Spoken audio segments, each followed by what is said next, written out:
नमस्कार दोस्तों। इंसान के जीवन में एक ऐसा भी समय आता है जब उसे चाहते हुए या फिर ना चाहते हुए अकेला रहना ही पड़ता है। लेकिन क्या आप जानते हैं, अकेले रहने के बहुत से फायदे हैं और कुछ लोग तो ऐसे होते हैं जिन्हें अकेला रहना ही अच्छा लगता है, तो वहीं कुछ लोगों को अकेले रहने का मन ही नहीं होता, लेकिन फिर भी उन्हें कभी न कभी अकेला रहना पड़ जाता है। जिनको अपने जीवन में अकेले रहना है, वो अकेले रहने के इन फायदों को जानें ताकि वे लोग अकेले रहने का आनंद ले सकें, वो अकेले रहने के फ़ायदों को अच्छे से जान सकें। अगर आप एक ऐसे इंसान हो जिसे अकेले रहने में बहुत मुश्किल होती है, अगर आप एक ऐसे इंसान हो जो कभी अकेले नहीं रह सकता, तो आप इस कहानी को बहुत ध्यान से सुनें, अकेले रहने के फ़ायदे को अच्छे से जान लें। और जो लोग हमेशा अकेले रहते हैं, जिनके मन में ये हमेशा शिकायत रहती है, आखिर क्यों कोई मेरे साथ नहीं रहना चाहता, तो वो लोग ज़रा सा भी परेशान ना हो। जो व्यक्ति अकेले रहकर जो हासिल कर सकता है, वो कभी भी भीड़ में चलकर हासिल नहीं कर सकता, या फिर सबके साथ में रहकर कभी हासिल नहीं कर सकता। दुनिया को बदलने के लिए किसी भीड़ की नहीं, केवल अपनी मन की इच्छा शक्ति की ज़रूरत होती है, एक दृढ़ आत्मविश्वास की ज़रूरत होती है। आज के इस वीडियो में आपको ये जानकारी दी जाएगी कैसे कोई व्यक्ति अकेले रहकर क्या सब हासिल कर सकता है। इसे अच्छे से जानने के लिए इस वीडियो के अंत तक ज़रूर बने रहें। इससे पहले मैं अपनी कहानी शुरू करूं, आप अभी इस चैनल को सब्सक्राइब कर लें। एक गांव में दो भाई रहा करते थे जिनका नाम भोला और श्याम था। वो दोनों आपस में बहुत प्रेम करते थे। उन दोनों के बीच में कभी लड़ाई नहीं होती थी। उनका पिता एक बहुत बड़ा सेठ था। उस नगर में उसके पिता का बहुत आत्मसम्मान था। सारे लोग उनकी बहुत सम्मान किया करते थे। गांव के सारे लोग उनकी इज्जत किया करते थे। दूसरी तरफ उसके पिता गांव के लोगों की हर मुसीबतों में मदद किया करते थे। उनके बुरे वक्त में उनसे जितना संभव हो पाता था, वो उनकी मदद किया करते थे। एक यह भी वजह था कि गांव के लोग उनका इस वजह से सम्मान किया करते थे। उस सेठ के दोनों बालक जब पढ़ने की उम्र के हो गए, सेठ ने सोचा अब इन्हें किसी अच्छे विद्यालय में इनका नामांकन कर देना चाहिए। यह फैसला करने के बाद उस सेठ ने गांव में ही सुप्रसिद्ध विद्यालय में उनका नामांकन कर दिया। चूँकि दोनों भाइयों की माँ नहीं थी, इस वजह से उसके पिता ने उस विद्यालय में ही पूरे दिन के लिए उनकी नामांकन कर दिया। अब वो साल में एक बार ही उससे मिलने जाया करते थे।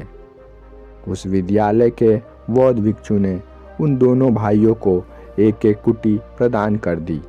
भोला बेहद शांत और सरल स्वभाव का था, वहीं दूसरी ओर श्याम बेहद चंचल, चालाक और बुद्धिमान स्वभाव का था।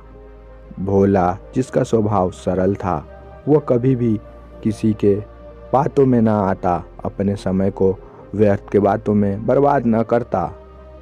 वह हमेशा आश्रम के कामों को, विद्यालय के कामों को जल्दी से जल्दी निपटाकर अपने बचे हुए समय को एकांत में व्यतीत करता। और जब बौद्ध भिक्षु उसे उपदेश देते तो वो उनके उपदेशों को बहुत ध्यान से सुनता, बहुत ध्यान से श्रवण करता। सारी जगहों से अपने विचारों को हटाकर अपने बुद्धि को स्थिर करके उनके विचारों को सुनता। उनके उपदेश सुनने के पश्चात जब सारे विद्यार्थी अपने अपने कुटी में चले जाते, दिए हुए उपदेशों पर विचार करता, उनको अपने जीवन में उतारने की कोशिश करता, एकांत में जाकर ध्यान करता, अपने मन को शांत करता, अपने मन के विचारों पर ध्यान लगाता। वह अकेले रहकर प्रकृति की हर चीज़ों को निहारता, वो खुद को समझने की कोशिश करता। अगर कोई मित्र उसे अपने साथ खेलने के लिए बुलाते या फिर उनके साथ मिलकर गप्पे मारने को बुलाते, तो वो उन्हें बहुत प्यार से मना कर देता और अकेले में जाकर फिर से अपने ध्यान साधना शुरू कर देता।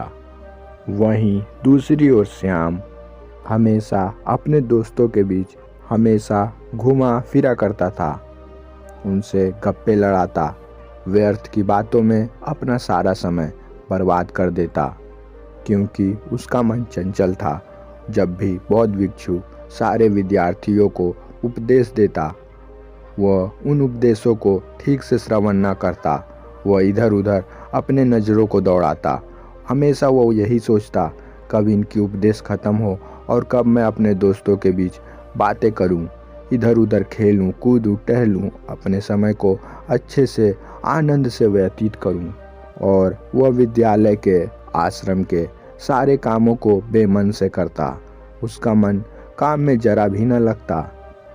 वह तो केवल अपने बौद्ध भिक्षुओं की मुख से प्रशंसा करता, लेकिन मन ही मन उन्हें अपशब्द कहता, उनकी इज्जत केवल ऊपर से करता। ऐसे ही दिन प्रतिदिन उसकी शरारतें, उसकी बुद्धिमत्ता बढ़ते चली गई। उसकी बुद्धि अत्यंत मलिन हो चुकी थी। आखिरकार दोनों भाइयों की विद्या पूर्ण हो गई। दोनों को विद्या प्राप्ति के बाद गांव वापस भेज दिया गया। दोनों भाई जब घर वापस आए, वहीं भोला अपने पिता के व्यवसाय में उनकी मदद करने लगा। वहीं गोपी दिन भर अपने दोस्तों के बीच घूमा करता, इधर उधर की बातें करता, हमेशा मौज मस्ती करता, छोटे छोटे सुखों के पीछे अपना सारा दिन का समय व्यर्थ कर देता। फिर कुछ वर्षों के बाद उस व्यापारी ने अपने दोनों लड़कों की शादी करवा दी। अब सब कुछ अच्छे से चल रहा था। व्यापारी का व्यापार बढ़ता चला गया, लेकिन एक दिन उस व्यापारी का तबीयत बहुत ही खराब हो गया। व्यापारी का इलाज करवाया गया, लेकिन वृद्ध होने के कारण कोई भी जड़ी बूटी असर न कर पाई। उसकी तबीयत दिन प्रतिदिन बिगड़ती चली गई।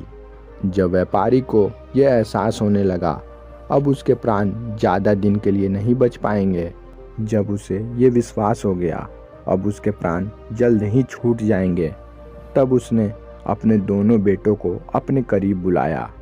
व्यापारी ने अपने बेटों से कहा, मेरे जाने के बाद तुम इस व्यापार को पूरी ईमानदारी से करना, आपस में कभी भी लड़ाई झगड़ा मत करना, इस घर का ख्याल रखना, आपस में प्रेम बनाए रखना, समाज में किसी को भी ये एहसास मत होने देना कि तुम में मतभेद है, तुम दोनों में एकता नहीं है।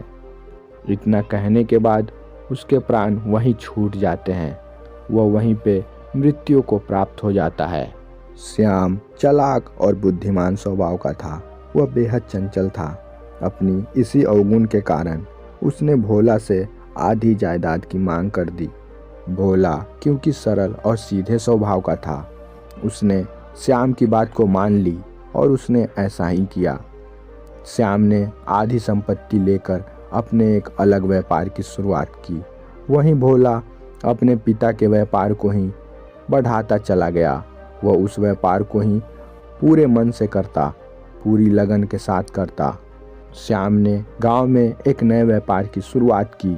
उसने उस व्यापार में सफलता भी हासिल की, लेकिन जैसे उसे व्यापार में कुछ आमदनी होती, कुछ फ़ायदा होता, वो उन फ़ायदे को, पैसों को अपने दोस्तों के बीच घूमने फिरने, मौज मस्ती में सारे पैसों को उड़ा दिया करता।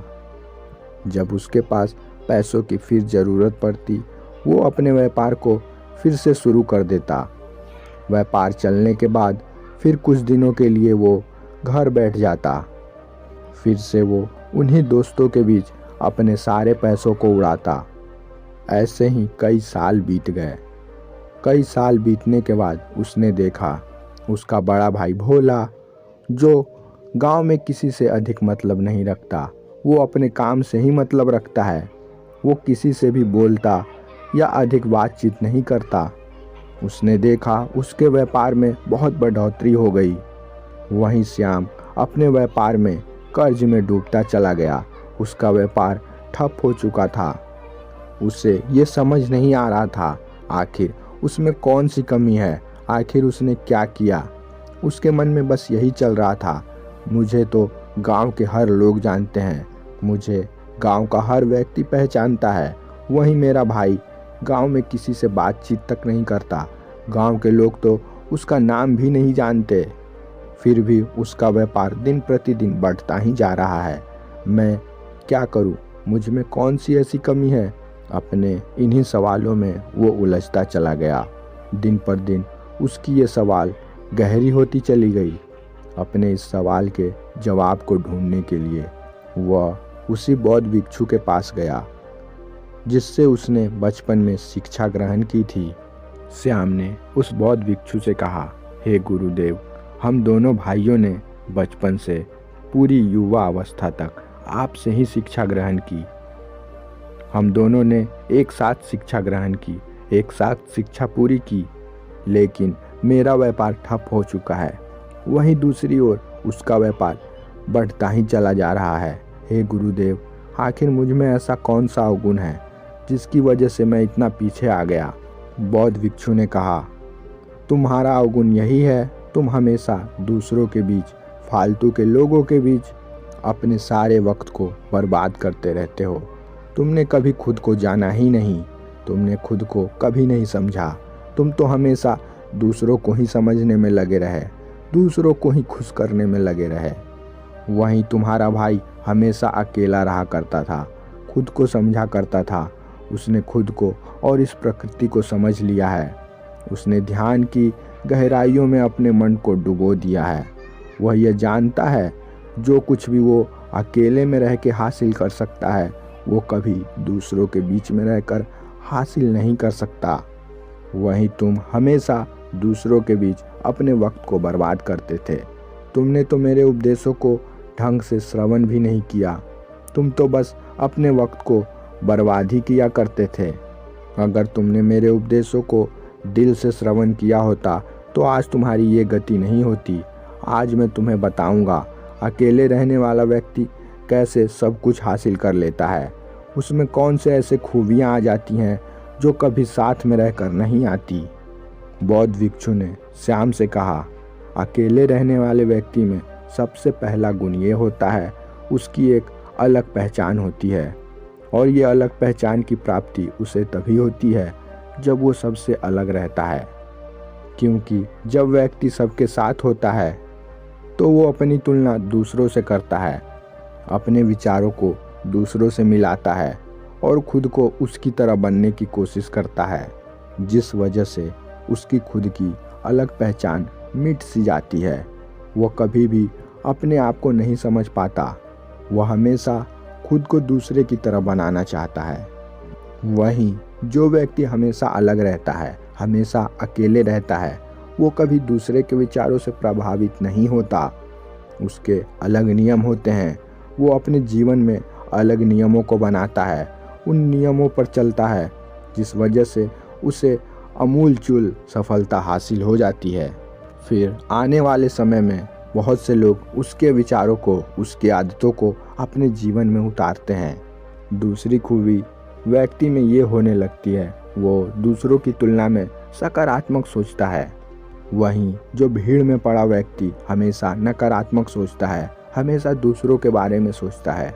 वहीं अकेले रहने वाला व्यक्ति हमेशा अच्छा सोचता है, उसकी सकारात्मक सोच उसे सफलता दिलाती है। बौद्ध भिक्षु ने कहा, अकेले रहने वाले व्यक्तियों में तीसरी खूबी ये होती है, उसका बुद्धि हमेशा वर्तमान में ही रहती है।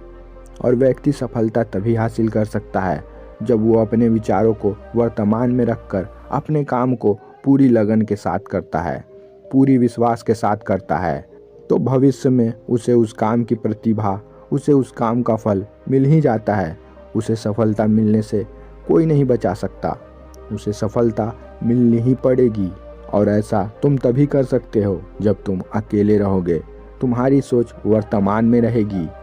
जब तुम भीड़ में रहोगे, तुम इधर उधर की बातें ही करोगे, भविष्य की बातें करोगे, नहीं तो अपने भूतकाल में बीती हुई फालतू के बातों को निकाल के उस पे घंटों बर्बाद कर दोगे। जिस किसी व्यक्ति को अगर सफलता पाने की चाहत हो तो उसे आज से ही वर्तमान में रहने की कोशिश कर देनी चाहिए, क्योंकि जब आप वर्तमान में मेहनत करते हो तो वही भविष्य में आपको मिलता है।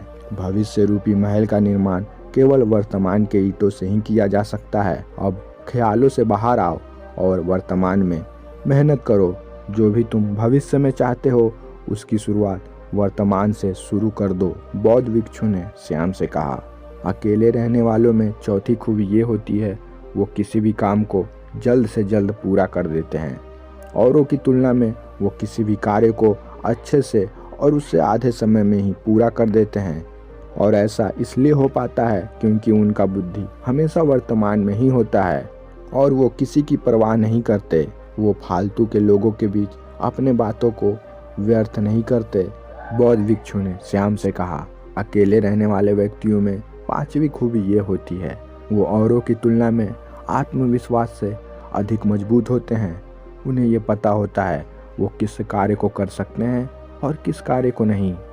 वहीं जो व्यक्ति दूसरों के बीच में रहता है, जब वो अपने विचारों को दूसरे के बीच प्रकट करता है, लोग उसे यही सलाह देने लगते हैं, तुमसे तो ये कार्य हो ही नहीं सकता, तुम इस कार्य में निश्चित ही असफल हो जाओगे। वो नकारात्मक विचारों से घिर जाता है। वहीं जो अकेले रहता है उसमें सकारात्मक विचार भरे रहते हैं, जिस कारण उसका आत्मविश्वास अत्यंत दृढ़ होता है।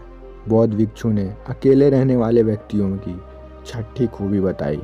अकेले रहने वाला व्यक्ति औरों की तुलना में अधिक आत्मनिर्भर होता है, क्योंकि वो अकेले रहने के कारण वो किसी से भी उम्मीद नहीं रखता। वो अपनी सारी कार्यों के लिए खुद ही जिम्मेदार होता है। उसे इस बात का कभी दुख नहीं होता कि उसने मेरा काम नहीं किया, उसने मेरा साथ नहीं दिया। वहीं हमेशा लोगों के बीच रहने वाला व्यक्ति दूसरों पर ही निर्भर रहता है। उसकी आत्मनिर्भर अत्यंत क्षीण हो जाती है। सातवीं खूबी जो अकेले रहने वाले व्यक्तियों में होती ही है, वह औरों की तुलना में अत्यंत शांत रहता है।